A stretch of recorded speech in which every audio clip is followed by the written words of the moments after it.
is that elevation in Black culture being accompanied by an expansion of the space in terms of the ways we can express ourselves, the mediums in which we can express ourselves? Or, as we're talking about this impact of Black culture, are we still expected to tell one story, to occupy one particular space? It is a slow burn, but it is expanding. I think the joy of what I do is finding those stories and adding to the tapestry. Like, breaking that monolith, chipping away. We say it all the time, it's not a monolith, but there's still so many stories to be told. So I think the people who have come before, who are breaking these boundaries of how Black folks are seen across the globe, have done a lot of work to get us here, and we just need to continue to push that. And that in turn affects change outside of entertainment and art. Like, after the election, I was talking to a friend of mine about Obama, and I was like, I remember crying that night and being like, oh my God, I didn't think this was gonna happen in my lifetime. But we saw a Black president on 24, starting in 2001, and I feel like those things have to be visible for us to imagine the possibility of it. And I think that's the work that we're all doing by the storytelling and pushing through this one story. TJ, you were once the most senior Black executive at what was then Twitter, which is today something else. Something else. In your view, what part does tech play in the furthering of the influence of Black culture? Because you sit at the intersection of everything.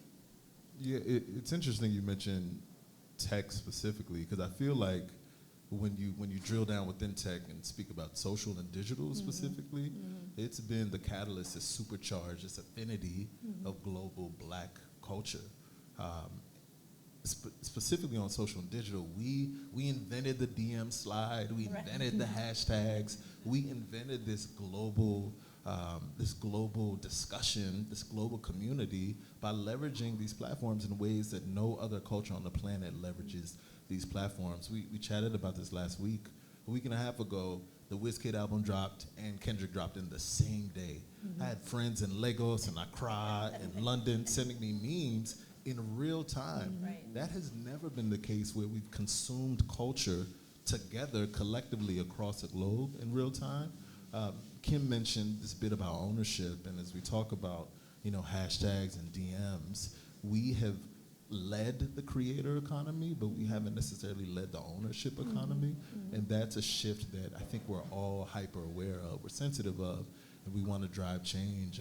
I remember from my seat at Twitter watching Black Lives Matter explode and it become a global movement. Even things like Versus, right, where the whole world is talking about culture clashes by way of our culture. Those are global movements that we created, that we own, but we didn't quite see the benefit from it, and that's across Meta, TikTok, all of it, right? So where I get excited about is when we start to think about what ownership looks like, and then to your point about unity, how we can pool our resources together to really drive long-lasting change. Yeah. Can I just build on that for a second? Because I do think, and TJ and I were just talking about it, I do think ownership is so important. But we also, many of us do sit within corporate environments, and there's the power of being an entrepreneur, right? Yes. And the ability to be able to write the checks sometimes. And so for me, while, for us specifically, we're not Black owned, but we are deeply in service to Black. And I feel that deeply, and so the ability to, I think we invested about $700 million last year with Black content creators. Was that enough, in your view? It was the largest that had been spent. Absolutely no. We can be doing more. But you get to write those checks, right? And I think that is super important because we do know the power of media.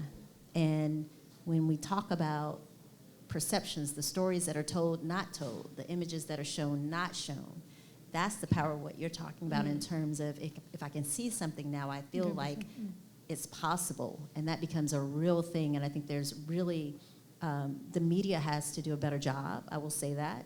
We started a platform a year ago. Well, literally, probably now 4 years ago, COVID Brain, on the heels of the murder of George Floyd. and around content for change.